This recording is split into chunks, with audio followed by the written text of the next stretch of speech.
So I left WWE for a while, and I'm a huge WWE fan, but I left it for a while. And I started watching UFC. I'm a huge UFC fan also, but I started watching UFC fully, and I'll give my reservation on UFC much later. Then I counted one championship, and specifically 169. I saw their fight cards, and it was beautiful. Let's talk about the whole fights that happened in 169. The first fight was a straightweight Muay Thai, and it was against Alif and Walter, a guy named Walter. And I pretty much felt that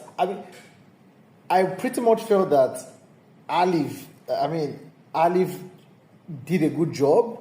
Walter landed a good shot, but Alif really did a good job. Like, this guy made Walter at a point. He made Walter not raise a foot again. Like, he made Walter unable to use his knee. He actually gave the knee a down elbow towards the last rounds. And Ali, he couldn't just do the elbow, the knee kick again, the high knee kicks and all of that. And that was beautiful. It was coordinated throughout. At a point, he really took charge of the match. And Walter was always looking for a grapple to really engage a knee strike. But again, don't forget, it's Muay Thai. I don't know so much about Muay Thai and the rules, but in the end, it was a unanimous decision, and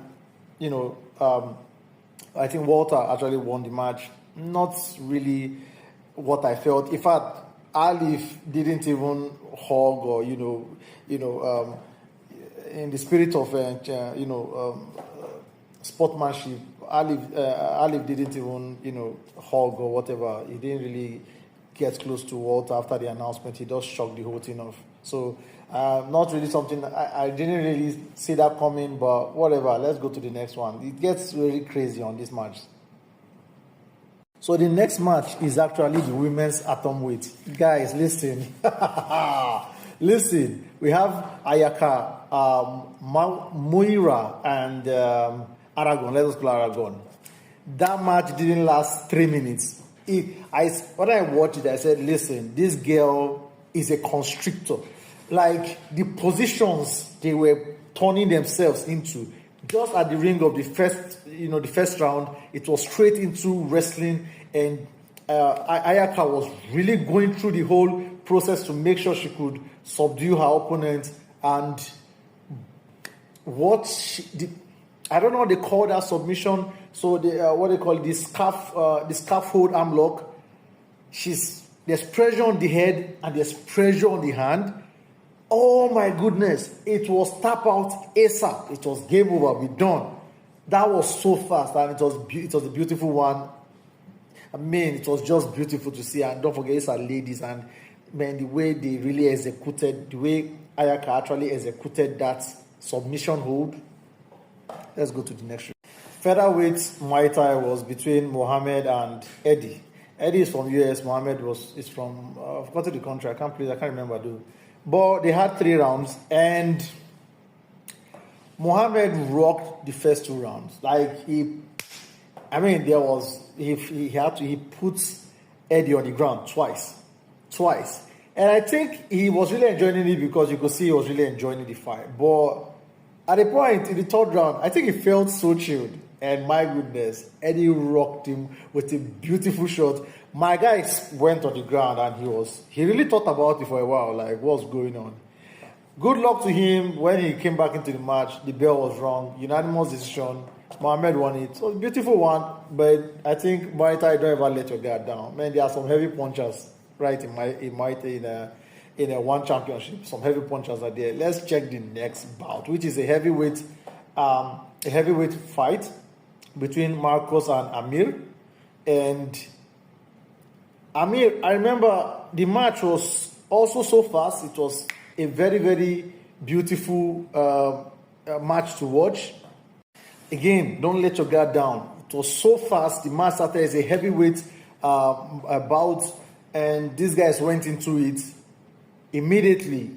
So Amir is he has his hands. His hands are good.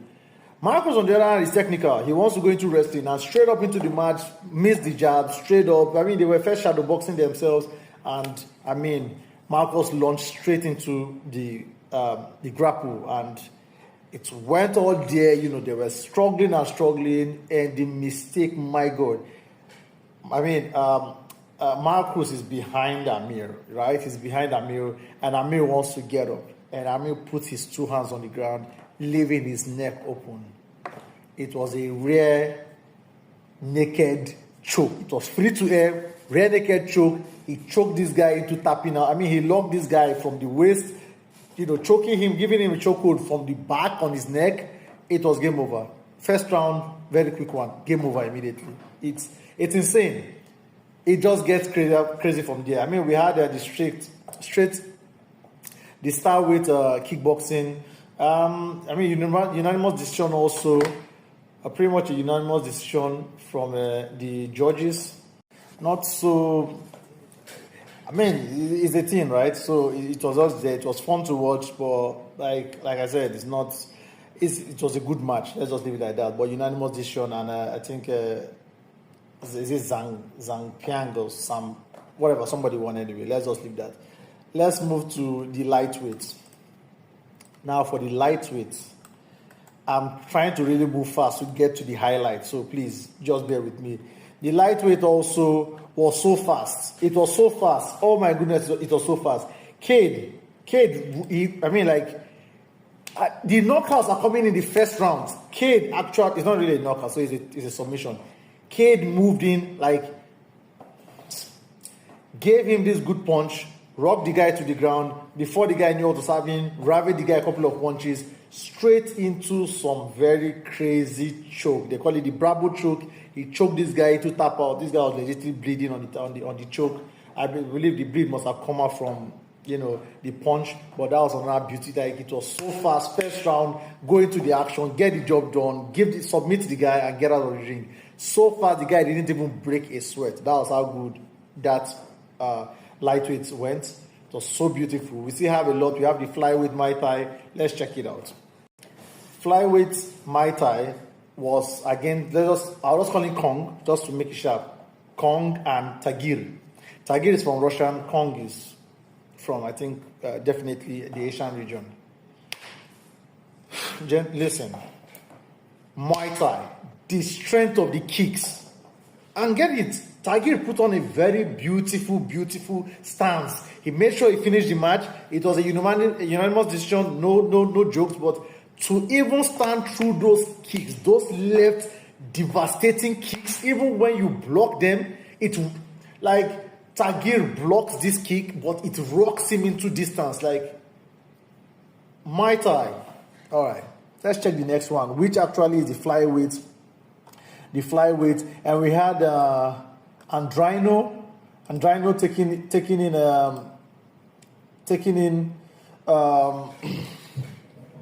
Danny. Okay, Andrino was taking in Danny, and again, like, I think that the chokehold, the submission actually came in much into the match, maybe on the third round, and it was crazy. It was crazy. Also, it was a guillotine chokehold.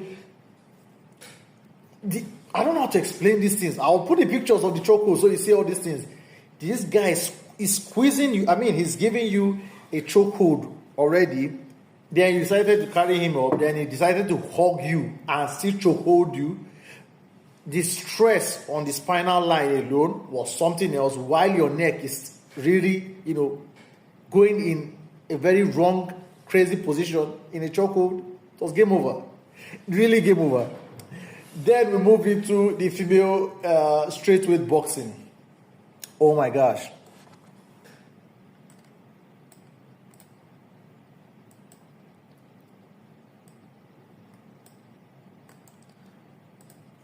Did I enjoy it? I don't know. It was unanimous.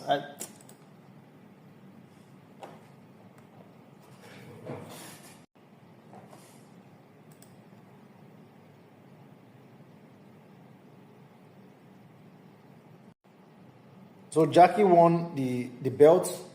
Not something I really like, but man, again, it was good. It was nice to watch. with this, we are going to the last two bouts, and we're going to talk detailed about. So we are done with women's star with kickboxing, right? And now main events. For me, main events. Flyweight Muay Thai. Flyweight Muay Thai actually started Rotang. If you know Rotang, you know Rotang. If you don't know Rotang, you don't know Rotang. Just forget about it. But you'll get to know who Rotang is. Then he was fighting against Jacob Smith, who was actually the number one, the contender for the belt. So Rotang is the flyweight Muay Thai champion. The scorecard, let's just do a little bit of a scorecard. Like, Rotang has a win of about 272 wins already, with about 43 losses. Understand the scale at which this guy has fought. Meanwhile, he's just 24. He's just 24-year-old with this amount of fights. And he's fighting Jacob Smith, who is 29 years old.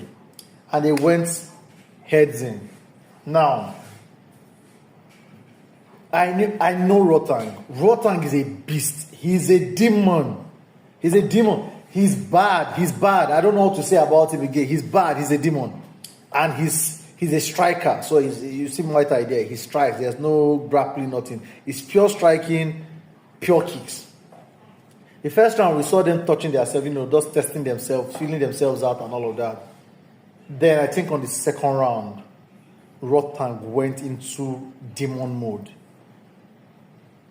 Jab, jab, jab, observing the opponent, then straight into this very deadly elbow. I think Jacob really lowered. Maybe it was the gameplay that Rotang played the game so chilled, and Jacob felt like, okay, so this is what it looks like. He's not so much of whatever, and Rotang rocked this guy with a bad left elbow. It tore Jacob clear out. It tore his eye clear out, like lower, I think beneath the eye or above the eye. It was immediate juice. It was immediate juice. And this guy couldn't see through the eye. He actually just managed to fight his way through. And he got self cleaned up and he continued the match. And from there onward, it was strikes upon strikes. Jacob played, he fought well also. And we saw Rotang being Rotang. He's taunting him in the match. At the point, he was kind of dancing. Maybe Rotang would dance. He would dance. So let's say he was dancing also. He was taunting, tongues out, shaking head and all of that. And they were really catching their cruise. But at the point, it was just one-sided at this point. Jacob was pretty much wounded. And, Rotang being Rotang, gave a kiss twice on the head of Jacob, trying to just tell him to calm down, don't be angry for, maybe the roughness or the fouls. And also gave the referee a kiss also. Rotang is just crazy. This is a 24-year-old chap.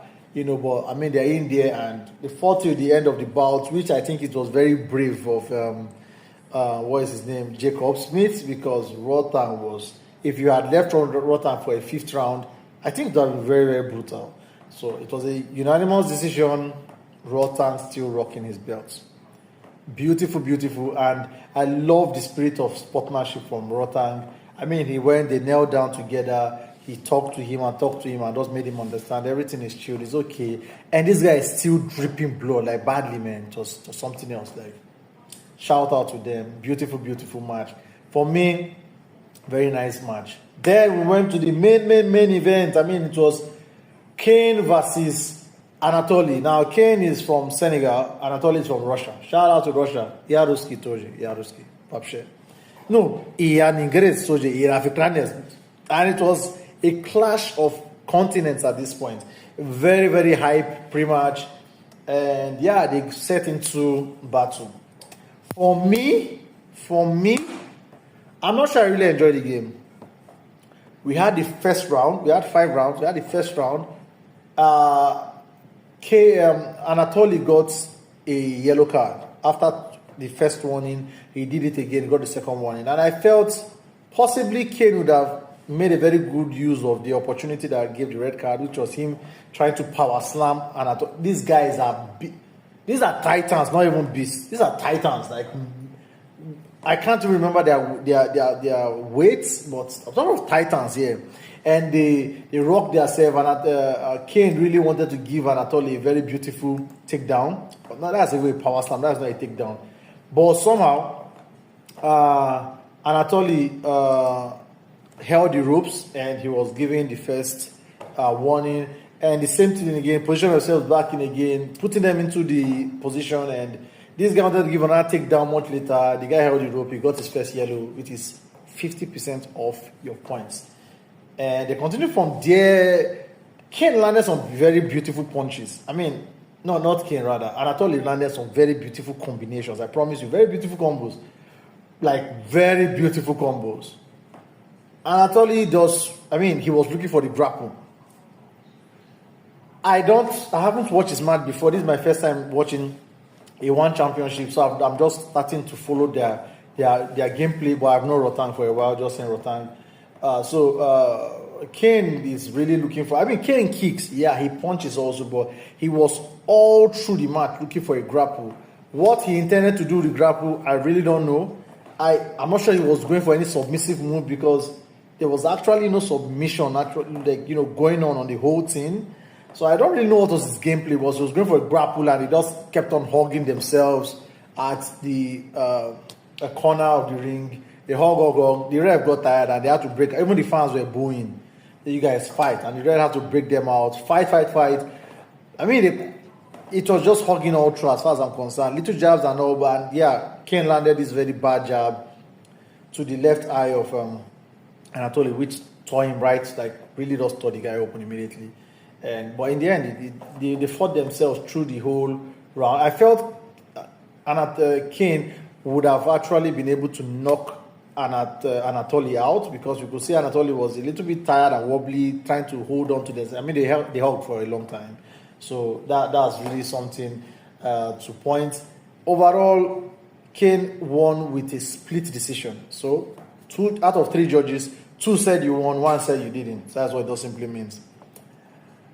I think because of the yellow card, Anatoly lost it. It's as simple as that. If he had kept a clean, record, and let's assume there was no power slam that led into a TKO, then possibly he would have won, because he rocked Kane really hard. Kane took a lot of punches, but again, like I said, the yellow card must have been the thing.